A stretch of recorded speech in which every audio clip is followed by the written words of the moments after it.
What's up, everybody? Chris Bello here with the Entrepreneur Motivation Podcast. In this video, we're going to be talking about eliminating the noise, specifically two main tips that I recommend. The first being turning off all notifications on your phone that are not mission critical, that are not important. And the second being sending most calls, if not all unplanned calls, to voicemail. And now I know it sounds crazy. I know you're missing out on opportunities if you're in real estate or something like me, but I'm going to talk through it a little bit here. Let me also set a timer for myself so I know how long that I'm talking for, and I want to make sure that I bring you the most possible value. So, timer is set. First of all, you want to turn off the notifications on apps that are not mission critical. I personally have an iPhone, but I'm sure you can do this on any other phone. Your Androids and your green text phones. No, I'm just joking, but I'm also going to record my screen here as I'm talking and explaining, and I'll have the video pop up over here or over here somewhere. But whenever you go to your settings, you're going to see there's a drop down, there's a button called notifications. And when you click on that, you're going to see there's notification styles for every single app. I'm reading through some of mine here. I've got Airbnb, Airtable, Amazon, App Store, Asana.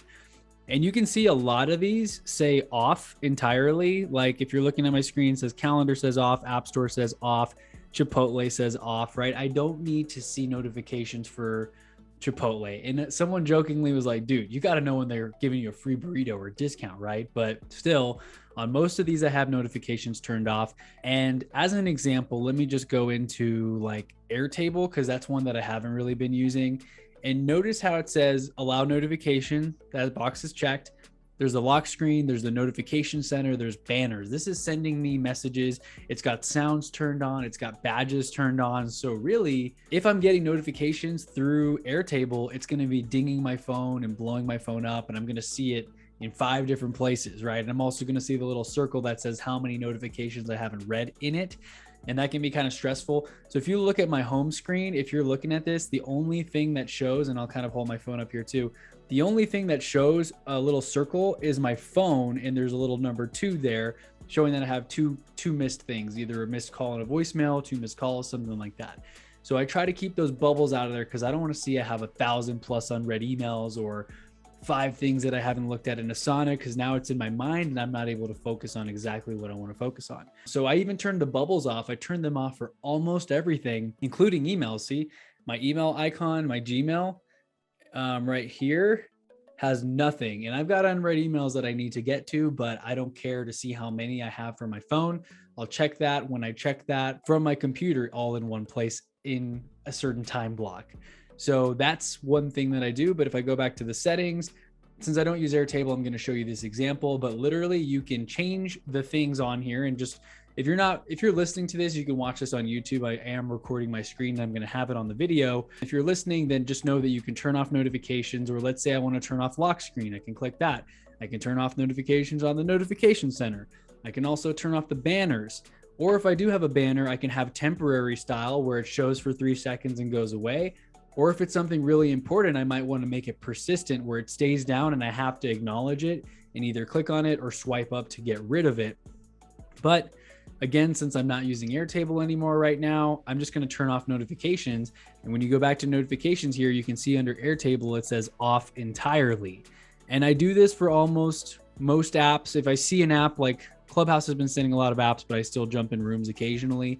Or not a lot of apps, a lot of notifications rather. But a lot of these ones that I never use, like Duolingo, eBay, games, Google Maps, I don't want them sending me pings and dings and push notifications because it's not really mission critical. The main things that I personally care to see are from Calendly. I want to know when someone books a call, and Slack. I want to know if I have a team member who's messaged me. I also show the messages from texts and phone calls because I do have clients that reach out to me directly, but this depends on you and your business. If your clients don't know your personal number, maybe you don't even have to focus on that at all, and you can turn off notifications for that and occasionally check it a few times a day. But anyway, that's what I wanted to share on my screen. I'm going to stop recording it here now. But there's an article on lifehacker.com, and I wanted to mention this interesting stat. And it said that it takes an average of 23 minutes and 15 seconds to get back to the task. So when you get interrupted, whether it's from a phone call or a notification or a ding pops up and then you open up Facebook and 10 minutes later you forgot what you were even doing, you don't just jump back into whatever it is that you were working on in most cases. Like, it takes an average of 23 minutes to get back into that flow. Actually, to be precise, an average of 23 minutes and 15 seconds to get back into that state of flow and get back to that task. And so I want you to really take note. Even the way I've set up my home screen is very intentional. I've got the social media platforms that I update stories and make posts to, but I have everything turned off where I can post to them as I see fit and open the or I can open the apps and post what I need to post, but they don't pull me in. I'm not seeing every time someone likes a picture because I turn off the notifications within Instagram and Facebook where it'll only tell me if people comment on my stuff so I can comment back. But if I get 5 likes or 500 likes on something, I still don't need to know every time someone likes it. Because imagine you get 50 likes. Do you really need your phone dinging 50 times throughout the day to let you know that? Probably not. And so I would really encourage you to be intentional about the notifications you do have, because if your phone is ringing and dinging and pinging, it's probably not very good. And I've heard some entrepreneurs will turn on the $ for like Venmo or PayPal where it goes like cha-ching, it makes a little money noise. That you may want to keep if you're trying to just keep track of how many times is that going off, how many times are you getting paid every day. That's kind of a cool sound, and I love to hear whenever someone sends me payment in Venmo and it's just like but anyway, turn all of them off, especially the badges. It kind of stresses you out and it makes you feel like, oh my God, I've got 1,200 unread emails. I've got 10 text messages. If you remember when I had Dan Fleischman on the show, dude had like 1,200 unread text messages, not even emails. I mean, he gave up on replying to all of them at some point. I don't know how he stays on top of it all. He is a very interesting man who does a lot, so he figures it out somehow, some way. But I like to keep my text messages at 0 and on read, and at least read it, acknowledge it, delete it, reply to it if necessary. So let's talk about the second tip on staying productive, staying in that state of flow. I send all my calls to voicemail, and in my voicemail message, I tell people to text me. So let me see if I can just play it. If I go to my greeting here, I'll see if I can play it through the speaker and see if it picks it up. But I kind of say, hey, this is Chris. Here we go. Hi, you've reached Chris. I can't make it to the phone right now. If you could please text me, that would be easiest, and I do respond quickest to that. If this is in regards to a property for sale or for purchase that you have a question on, or that you're interested in buying or selling, please do text that to me as well. I'll get back to you as soon as I can. Thanks for your understanding, and talk to you soon. So I didn't even tell them to leave me a message. I just straight up tell them to text me. And if they just keep leaving me messages, it's probably spam. It's probably a salesperson. And I don't really want to reach out to them. My favorite's when they call you and they try to sell you something and they're like, oh, just give me a call whenever you have a chance. I'm like, no, I'm not going to do that because my time is extremely valuable. I operate on appointment only, and I feel not like above them, but I am at this new level where I'm thinking of myself as the CEO of chrisbello.com. And one does not simply just call the CEO and get to the CEO, right? You got to talk to the secretary or the front desk person who is the gatekeeper who vets people. And so since I don't necessarily have that person for me, I have to create that barrier myself. And I push everyone to text me. I know I'm in real estate and you're like, oh my gosh, what if someone wants to make an offer on your listing or whatever? Well, then they're going to text me. And this probably works 80% of the time. The 20% that they don't text me, it's spam or it's salespeople, and they don't want to text you because they're trying to catch you on the phone. And occasionally I will be like, okay, this person's called me like 3 times this week. Let me try to answer. And it's freaking ADT rep trying to sell me alarm systems for a house that I just closed. And I'm like, dude, I don't care. My clients can go figure that out on their own, and they can go pick whoever they want. I'm not going to give you their information. So when they text you, in my next step of my flow for just staying productive that you may want to incorporate is I send them a booking link, or I'll try to schedule a time to talk. So you don't have to necessarily send a booking link through Calendly or something.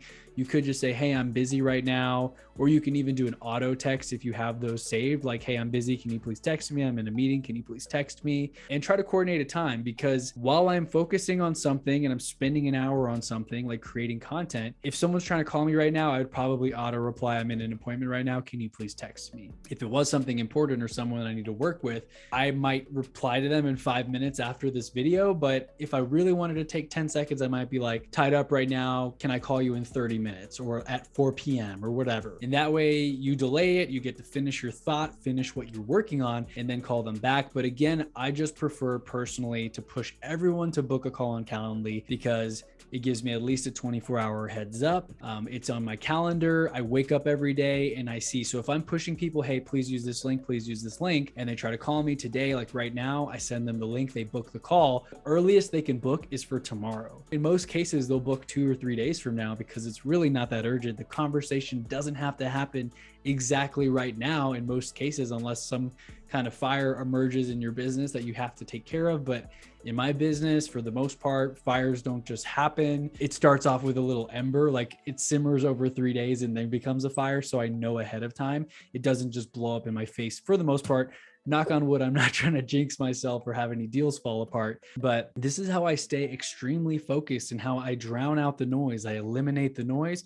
Oftentimes I even have my phone face down because if a message even pops up and I see it, I'm tempted to look at it. Even if I'm doing a podcast interview, like I'll look at it and I kind of read the text preview and now my mind's in another place.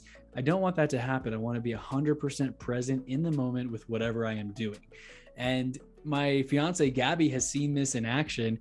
She's actually seen me at a coffee shop. I think we were doing a working session. My phone was face up, so she could see it ringing, and it was like one of my best friends calling. Sorry, Josh.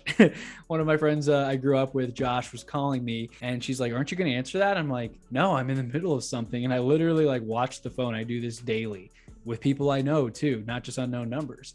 I see the phone, I see it ring. If it's someone that I know and I have some time and I'm really not doing anything, okay, I'll answer the phone. I'll figure it out. Okay, 5 minutes later, 10 minutes later, we got whatever done that we needed to get done. But if it's someone that I don't know, or even if it's a friend that's calling me and I know they just like to call to shoot the shit, so to say, as great as that is, like as much as I love my friends and family, like if I'm in the zone and I'm working on something, I am fully committed and I am dedicated to making that successful. And I don't want to distract myself because whatever that statistic was, how long was it? I know that if I answer the phone, every time I answer the phone, this conversation with this friend is 10 or 15 or 20 minutes long. And I can always be like, hey, I got to let you go. I'm busy. Can I call you back? But still that little interruption will result in an average of 23 minutes and 15 seconds to get back to the task you were working on. Now, 23 minutes times 60 seconds plus 15, am I doing this math right? 1,575 seconds. So imagine that happens 5 times in a day. And then let me divide it back by minutes, 131 minutes. Did I do that right? Yeah, divided by 60, 2 hours. If I did that right, which is kind of hard to like do the calculator and talk to the video at the same time. So apologies if I am butchering this, but if I did that right, that amounts to 2 hours a day that you maybe, I wouldn't say wasted, because obviously calls with friends and family and businesses, that you're working with or partners, it's not necessarily a waste, but 2 hours of unplanned talking time, that could have been an email. That's the joke that I always send, like, hey, this call could have been an email, this meeting could have been an email, or even a text message. I'd really encourage you to do that, because while it seems impersonal, and sometimes it is the best way to stay efficient, to stay focused on task, and to really get what you need to get done. So if you found this video helpful, let me know, like, comment, subscribe, share on YouTube, or if you're listening on the podcast platform, please be sure to leave a review. I always mention you can DM me on Instagram, ChrisBello_. Interested to see, did this resonate? Do you feel like you answered the phone too many times and you get taken down a rabbit hole? Are you stressed out every time your phone dings and you feel like you're behind and you've got text messages and emails and freaking notifications? I'm getting stressed out here just talking about it, so I can imagine you are as well. But let me know if this resonates. Let me know what you want to hear next. And thanks so much for tuning in. I'll catch you on the next episode of the Entrepreneur Motivation Podcast.